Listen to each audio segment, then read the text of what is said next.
हरियाणा निकाय चुनाव का प्रचार प्रसार इस वक्त जोरों पर है। सिरसा में निकाय चुनाव के प्रचार के बीच बीजेपी के पूर्व सांसद सुनीता दुग्गल ने लोगों से भावुक अपील करते हुए कहा कि नगर परिषद चुनाव में बीजेपी चेयरमैन को जिता दो। मुझे बड़ा अफसोस है कि आपने 2009 के बाद से हमारा विधायक नहीं बनाया, लेकिन इस बार छोटी सरकार तो बना दो, हमारा योगदान भी होना चाहिए।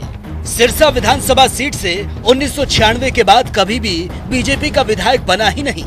साल 2024 में हुए विधानसभा चुनाव में भी यहां से कांग्रेस का विधायक बना। इससे पहले सांसद का चुनाव प्रचार भी हार गए। ऐसे में नगर परिषद में चेयरमैन बनाने के लिए बीजेपी ने पूरा जोर लगा दिया और इसी को लेकर सुनीता दुग्गल यहां पर पहुंची थी। सिरसा में 3 विधानसभा चुनाव में अलग अलग पार्टियां जीती। 2024 में कांग्रेस के गोकुल सेतिया जीते। 2019 में हलोपा के गोपाल कांडा ने सेतिया को हराया। साल 2014 में इनेलो के मक्खन लाल सिंगला विधायक बने थे। हरियाणा में चुनावी पारा अब भी चरम पर है। एक तरफ जहां सभी प्रत्याशी जी तोड़ मेहनत कर रहे हैं, तो दूसरी तरफ आज अंबाला छावनी में सभी बीजेपी प्रत्याशियों की मीटिंग कैबिनेट मंत्री अनिल विज ने ली। इस दौरान विज ने कहा कि उन्हें पूरा यकीन है कि अंबाला छावनी में कमल ही खिलेगा और बीजेपी के डर से कांग्रेस तो मैदान में उतर ही नहीं रही है। कांग्रेस ने तो अभी से बीजेपी को विजयी मान लिया और अब शहर का विकास बीजेपी ही करवाएगी, क्योंकि केंद्र में भी बीजेपी है और प्रदेश में भी बीजेपी और वे खुद बीजेपी से विधायक हैं। क्या कुछ हुआ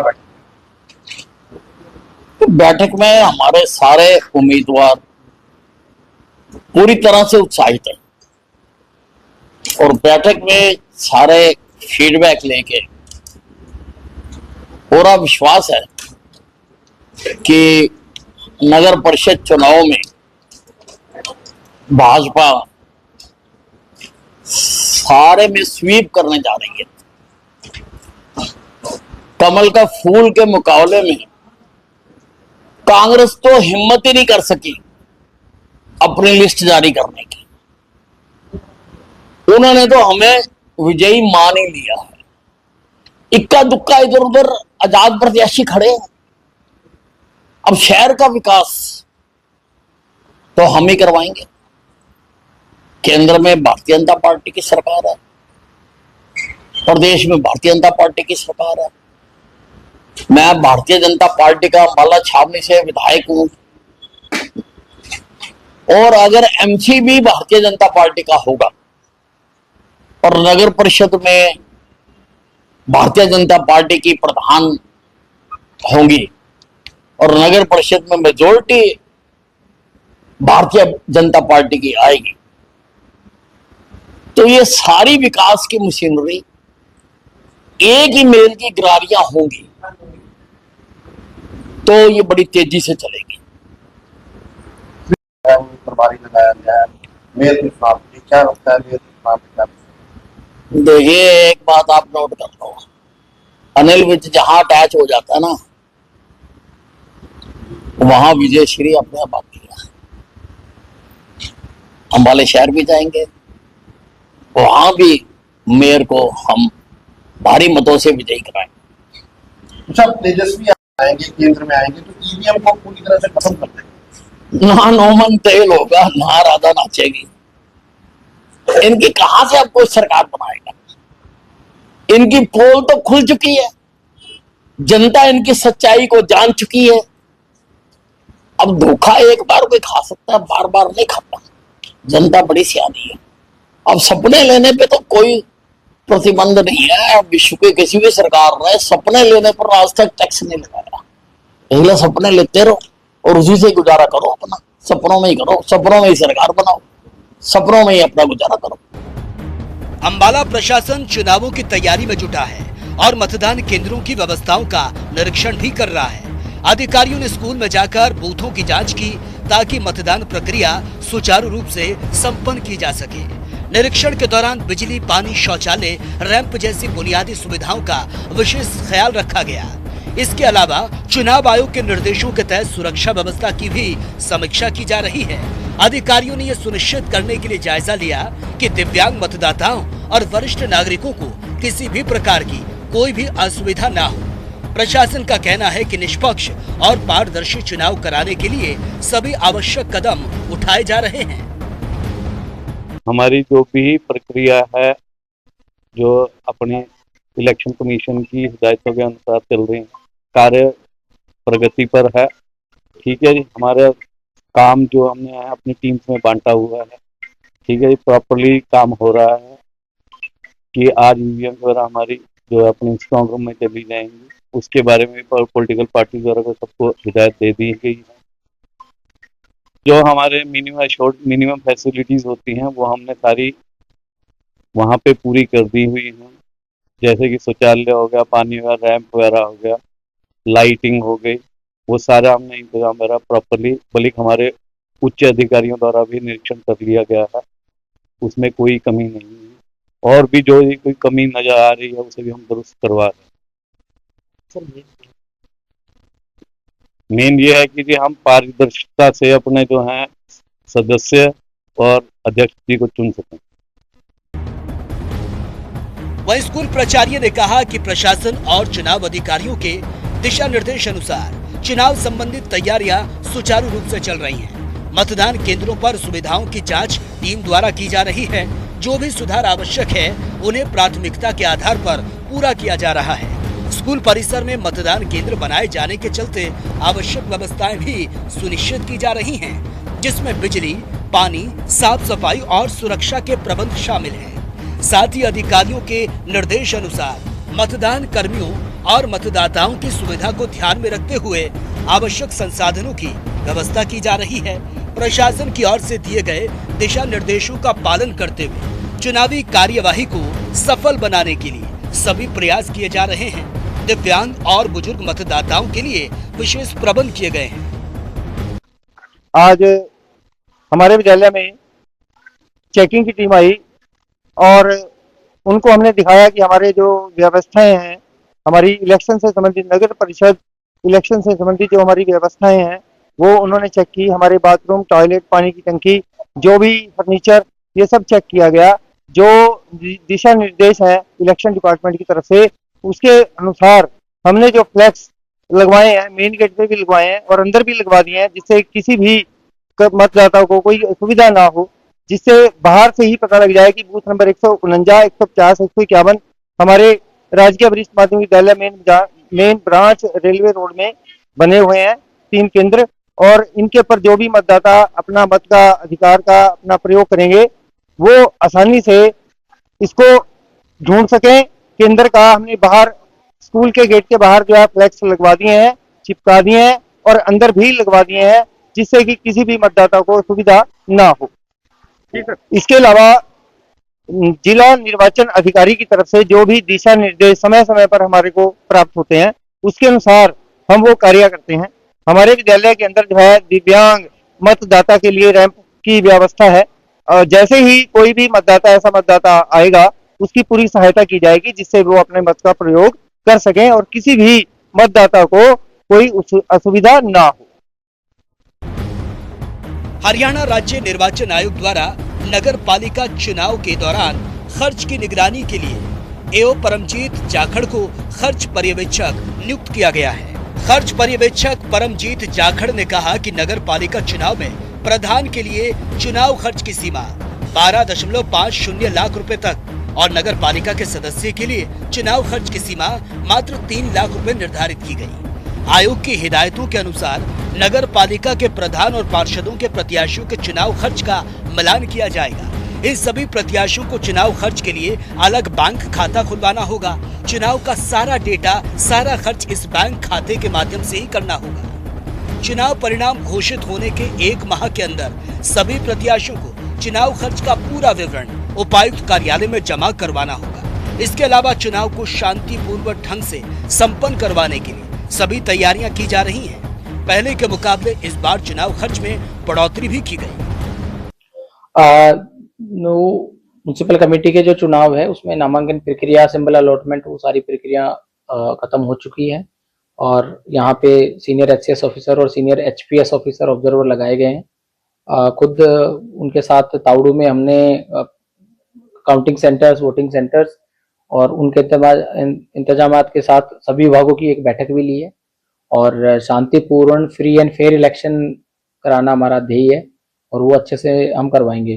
साथ ही इसमें इलेक्शन के खर्च को मॉनिटर करने के लिए एओ को इलेक्शन एक्सपेंडिचर अपॉइंट किया गया हुआ है और उसमें जो प्रेसिडेंट म्युनिसिपल कमेटी के लिए जो एक्सपेंडिचर है वो पहले 10.5 लाख होता था, अब वो 12,50,000 रुपए तय किया है, लिमिट है वो।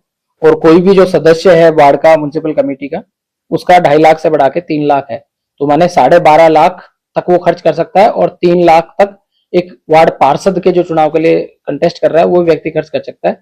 साथ ही उनको 30 दिन के अंदर अंदर जो अपना खर्च किया है उसकी सर्टिफाइड रजिस्टर जो है वो उपायुक्त कार्यालय में जमा कराना होगा। अगर कोई उस टाइम पीरियड में अगर अपना खर्चा नहीं जमा कराता है या इस लिमिट को एक्सीड कर जाता है तो वो एक डिस्क्वालिफिकेशन का ग्राउंड हो जाता है और उसमें फिर नियमानुसार स्टेट इलेक्शन कमीशन की तरफ से कार्रवाई होती है। हरियाणा के मुख्यमंत्री नायब सिंह सैनी ने यमुनानगर में भव्य रोड शो किया। ये रोड शो नगर निगमों चुनाव में बीजेपी की मेयर पद प्रत्याशी सुमन बहमनी और नगर पार्षदों के समर्थन में आयोजित किया गया। रोड शो की शुरुआत जगाधरी के पुलिस नाका से हुई।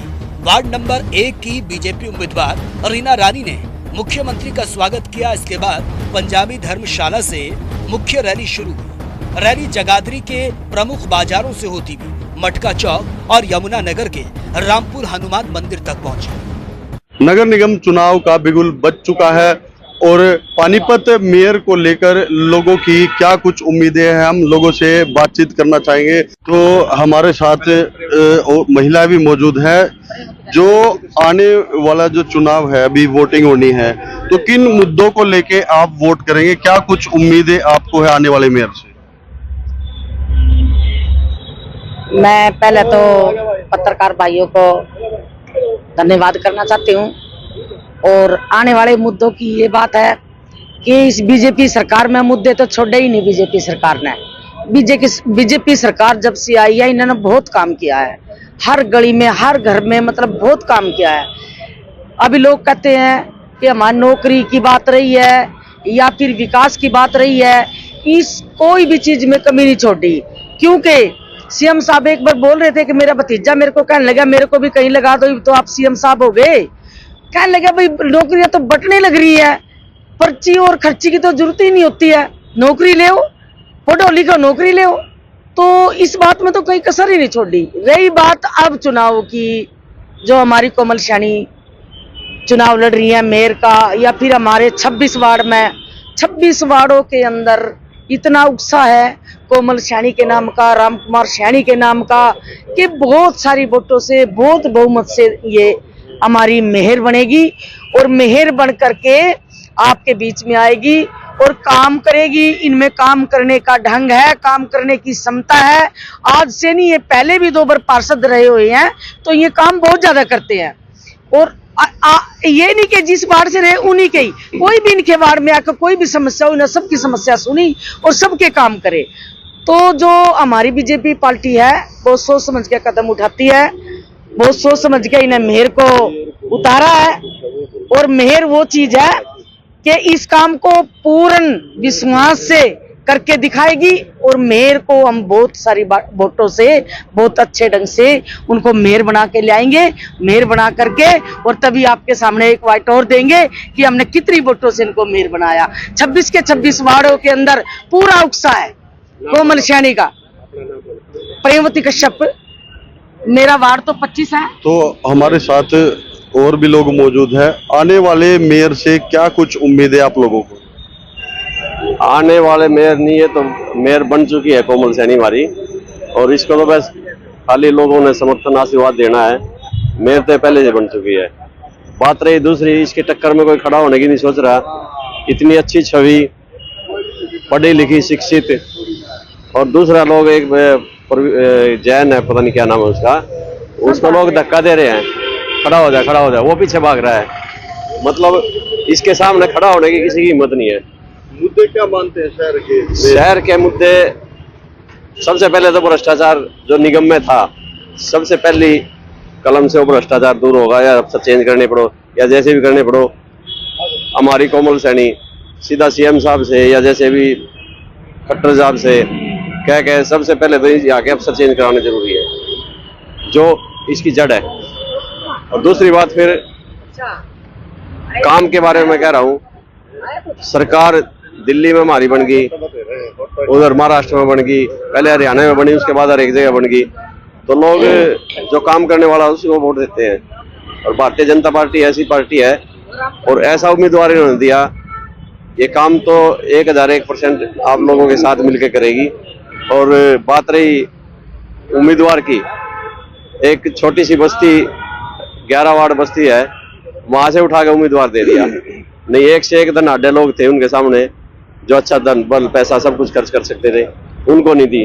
भारतीय जनता पार्टी की एक खासियत है, ये किसी को बड़े को नहीं देखती, किसी परिवार की मलकियत नहीं बनती, ये छोटे से छोटे आदमी के साथ है। कल को किसी भी कार्यकर्ता, किसी भी वर्कर को उठा के कुछ से कुछ बना सकती है। बताइए जी, क्या कुछ उम्मीदें आप लोगों को? कोमल सैनी जी से हमारी विशेष उम्मीद ये रहेगी कि जो भ्रष्टाचार है सबसे बड़ा मुद्दा होगा। दूसरा मुद्दा जनता ये चाहती है शहर का सौंदर्यीकरण हो, और तीसरा मुद्दा जनता चाहती है सफाई हो, और चौथा मुद्दा ये है कि जो शहर के अंदर से नाला गया है इसको पक्का कराया जाए, जैसे करनाल के अंदर पक्की की गई है, ये पक्का किया जाए। इसलिए सारी जनता ये मांग करती है इनसे कि मेयर तो इनको बनाएंगे, लेकिन उसके साथ साथ इन्होंने ये काम प्रायोरिटी पे करने पड़ेंगे, और जनता की यही मांग है। इससे पहले भी जैसे भारतीय जनता पार्टी से ही मेयर रहे हैं, तो क्या कुछ कार्य ऐसे हैं जो रह गए हो, या जो भ्रष्टाचार है उसको लेकर नकेल लगी, आगे जो मेयर है उससे किस तरह की उम्मीदें रहेंगी?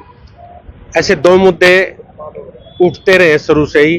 नाले को पक्का करने का मुद्दा उठा, उस पर सिर्फ नीचे से तो पक्का कर दिया गया है और उसकी बार बेडिंग भी कर दी गई है, लेकिन पक्के की डिमांड थी वो तो अधूरा रह गया है। भ्रष्टाचार में अभी कमी और ज्यादा सख्त जरूरत है। भ्रष्टाचार जब खत्म हो जाएगा, उसको जब मानते हैं कि भी कोई आदमी गया कमेटी के अंदर और उसका काम होके आ गया, या टाइम लाइन हो भी 2 दिन में हो जाएगा, 4 दिन में हो जाएगा, वहाँ ऐसा कोई सिटीजन जो चार्टर है उसको लागू करवाने की हमारी मांग रहेगी जी। तो और भी लोग हमारे साथ मौजूद हैं, इनसे भी बातचीत करेंगे। आप बताएं, अभी मेयर का चुनाव होने वाला है, क्या कुछ मुद्दे ऐसे रहेंगे आप वोट करेंगे? ये मेयर पहले भी भाजपा ही की थी, लेकिन उसमें थोड़ा कमी ये रहेगी जी, वो जो कॉलोनियां बाहरी कॉलोनी है उनमें उनका ज्यादा आवागमन नहीं हुआ। लेकिन ये ऐसी मेयर चुनी गई है कोमल सैनी जो बाहरी कॉलोनियों से ही है और पहले ही वो कॉलोनियों में जा चुकी हैं। सब गरीब से गरीब आदमी उनको जानता है और भारी बहुमत से उनको जिताने का काम करेंगे। हमेशा यहाँ कॉलोनियों से ही वोट बीजेपी को सबसे ज्यादा मिलती है, यही उम्मीद है। पढ़ी लिखी और होनहार बिटिया है, सबके उम्मीदों पर खरी उतरेगी। धन्यवाद। तो देखिए, बिल्कुल मैं आपको बता दूं कि ये थे अब हमारे साथ पानीपत शहर के लोग, और जिनसे हमने पानीपत नगर निगम